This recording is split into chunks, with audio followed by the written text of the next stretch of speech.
Israel और फिलिस्तीनी संगठन हमास के बीच जो वार चल रहा है, सबसे बड़ा पॉइंट ये है कि हमास ने जब अटैक किया इजराइल के ऊपर, तो जो इजराइल की खुफिया एजेंसी है और उसका सहयोगी अमेरिका देश जो है, उसकी जो खुफिया एजेंसी है CIA, क्या कर रहे थे। अमेरिका के पास खुद इतने ज़्यादा इंटेलिजेंस है, IT सेक्टर है, CIA, ये सारी चीज़ें उसके पास है। उसके बावजूद भी इजराइल के अंदर ये सारी घटनाएं कैसे घट गई। मोसाद दुनिया और इजराइल का सबसे ताकतवर माने जाने वाला खुफिया विभाग है और ये बहुत सारे ऑपरेशंस कर चुका है। उसके बावजूद भी हमास चूंकि एक नैरो ऑर्गेनाइजेशन है, उसके पास इतना ज़्यादा विस्तृत ऐसा कुछ फंडिंग नहीं आता। ईरान एक सपोर्टर है और उसके अटैक्स को ये लोग नहीं रोक पाए। अमेरिका इसके साथ है, ब्रिटेन इसके साथ है, फ्रांस इसके साथ है। उसके बावजूद भी ऐसा क्या हुआ था? क्या इजराइल को इसकी भनक पहले से थी? अमेरिका का जो खुफिया एजेंसी है CIA, क्या उसकी रणनीति है? क्योंकि अभी इजराइल के साथ जो मैटर चल रहा है, इसका इम्पैक्ट पूरे वर्ल्ड पे जाने वाला है। अमेरिका अगर यहाँ से खाली होता है, और ये लास्ट बार होने वाला है, अमेरिका भी यहाँ से खाली होने के बाद चाइना को टारगेट कर सकता है या ईरान को। तो ये सब कुछ जानेंगे हम इस वीडियो के अंदर। जरूर देखिए, बहुत मजा आने वाला है। वीडियो बहुत ज्यादा इन्फॉर्मेटिव होने वाली है। नमस्कार दोस्तों, 7 अक्टूबर को जब हमास इजराइल पे अटैक करता है, तो जो इजराइल की राष्ट्र सुरक्षा एजेंसी है, उसके अंदर चूक कहां से हो गई, आखिर कहां पे चूक हो गई, इसका जवाब देते हुए फॉरेन पॉलिसी न्यूज़पेपर को जो इजराइल के पूर्व खुफिया विभाग के अधिकारी हैं, उन्होंने एक जवाब दिया। उन्होंने कहा है कि जो मोसाद है और वर्तमान की सरकार है, प्लस इजराइल डिफेंस फोर्स, वहां की जो आर्मी है, इनके बीच कन्फ्लिक्ट चल रहा है। कन्फ्लिक्ट का कारण वहां पे पॉलिटिकल रीजन दिया गया है। क्योंकि जो वर्तमान की सरकार है वो राइट विंग है और जो मोसाद है और IDF है, ये लेफ्ट विंग का सपोर्ट कर रहे हैं। ये सारा चीज जानने के थोड़ा हम पॉलिटिकल सिस्टम को जान लेते हैं। क्योंकि पिछले 5 साल में इजराइल के अंदर 4 बार इलेक्शन हो चुके हैं, जिससे वहां पे राजनीतिक अस्थिरता आ चुकी है। अब मैटर ये हुआ है कि जो अभी प्रेजेंट टाइम में जो गवर्नमेंट बनी है इजराइल के अंदर, वो लिकुड पार्टी है। लिकुड पार्टी के जो नेता हैं वो बेंजामिन नेतन्याहू है और ये जो है 6 पार्टियों के साथ अलायंस कर चुके हैं।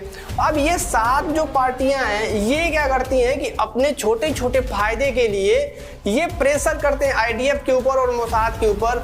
क्योंकि जानते ही हैं कि जब कोई भी चीज़ राजनीतिक चीज़ें होती हैं, तो वहाँ पे हम अपने छोटे छोटे फायदे के लिए अपने एजेंसियों को उपयोग करते हैं। तो उन्होंने ये आरोप लगाया है कि विश्वास की कमी हुई है, जिसके कारण जो IDF है और मोसाद है, ये अपना स्वतंत्र रूप से कार्य को नहीं कर पा रहे हैं, जिसके वजह से ये हमला हुआ और ये सारी चीजें पता नहीं चली। क्योंकि हुआ ये था कि जब ये इलेक्शन हुआ था इजराइल के अंदर, तो इजराइल के अंदर सरकार बनाने के लिए वहां टोटल सीट जो होती है 120 होती है, तो 61 सीट की वहां पे जरूरत होती है। लेकिन जो बेंजामिन नेतन्याहू है, इनकी पार्टी लिक्यूड को 34 सीट ही मिला था, जिसके बाद इनको 6 और पार्टियों के साथ समझौता करना पड़ा। प्रेजेंट टाइम में जो सरकार बनी है लिकुड पार्टी, क्योंकि लिकुड पार्टी के पास बहुमत तो था नहीं, तो इन्होंने क्या किया कि 6 पार्टियों के साथ गठबंधन बनाया और उसके बाद बेंजामिन नेतन्याहू जो है वो प्रधानमंत्री बनते हैं। अब आपको पता ही होगा कि जब 7 पार्टियां एक साथ मिलकर के सरकार बनाती हैं, तो सबके छोटे छोटे कुछ न कुछ मुद्दे होते हैं। तो वो सारे मुद्दों को लेकर के आंतरिक सुरक्षा जो इजराइल के अंदर और एक्सटर्नल जो बाहरी सुरक्षा है, वहां पर भी चूक होने के चांसेस है।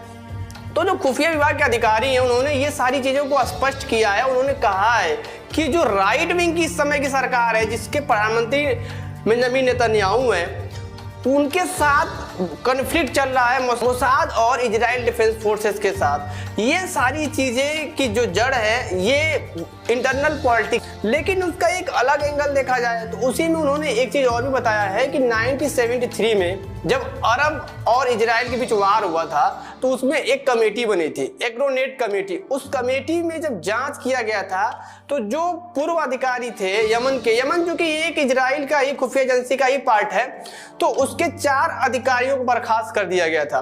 ऐसा पाया गया था कि इनकी कुछ मिली भगत थी और इन्होंने उस चेतावनी को नजरअंदाज किया था जो उनको इंटेलिजेंस मिला था।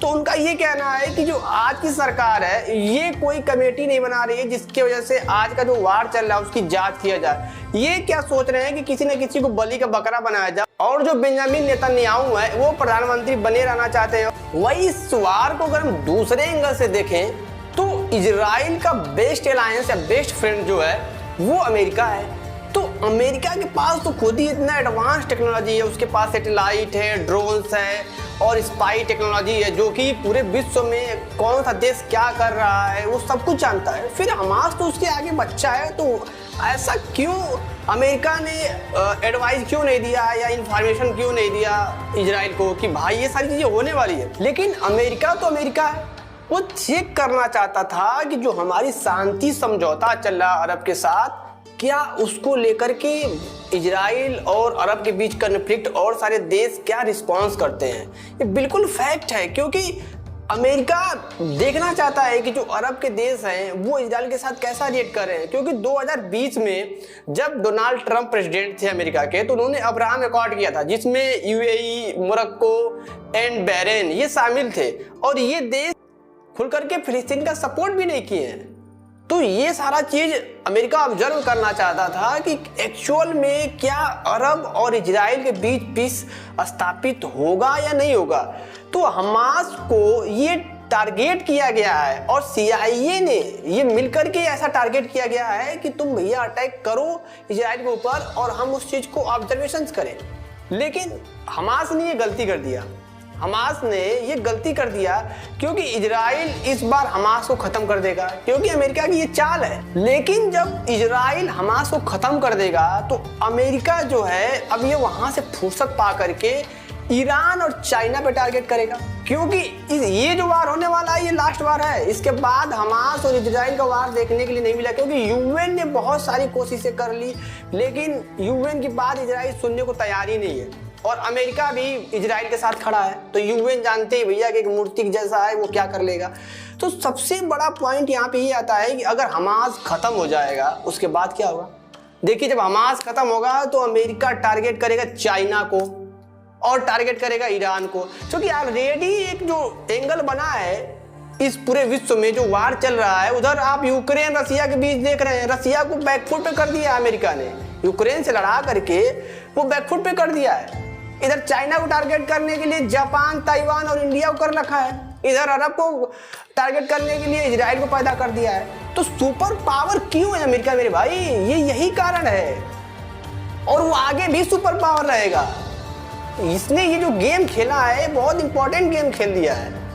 और आगे देखिएगा, मैं बताना चाहता हूँ आपको कि ईरान के बीच और चाइना, ये अब इजराइल जो है फुर्सत पा करके अब टारगेट करेगा चाइना को और ईरान को। हमास तो एक छोटा सा बच्चा है, क्योंकि हमास का जो फिलिस्तीन का इलेक्शन हुआ था तो एक पार्टी थी।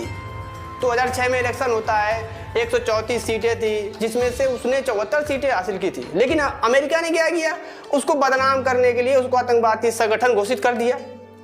आतंकवादी संगठन घोषित करने का उसके पीछे एक सिस्टम होता है। जब किसी इंसान को मारना होता है उसको बदनाम कर दो, पूरे विश्व में बदनाम कर दिया उसको कि भैया ये आतंकवाद है, आतंकवाद है।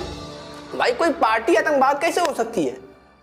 ठीक है, हम इंडियन हैं, हमारा सेंटिमेंट है इजराइल के साथ, हम इजराइल के साथ हैं, क्योंकि इजराइल जो है भारत के साथ पाकिस्तान वाले मुद्दे पर हमेशा खुलकर के साथ आता है। इकलौता देश है वही, रसिया तो थोड़ा न्यूट्रल हो जाता है लेकिन इजराइल हमेशा भारत के साथ होता है। तो हम भारतीय होने की वजह से हम इजराइल के साथ हैं। लेकिन जो ये अमेरिका गेम खेल रहा है इसका इम्पैक्ट पूरे वर्ल्ड पे आने वाला है, और कंक्लूजन यही निकलेगा कि जिसको जिसको अमेरिका यूज करना चाहेगा उसको यूज करेगा।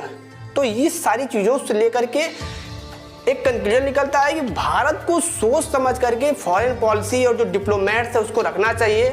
खुद को आत्मनिर्भर बनाओ और आगे कोशिश करो कि खुद को एक पावरफुल कंट्री बनाने की कोशिश करना चाहिए। तो कैसा लगा ये इन्फॉर्मेशन? आई होप आपको ये वीडियो बहुत इन्फॉर्मेटिव लगा होगा। Thanks for watching my video.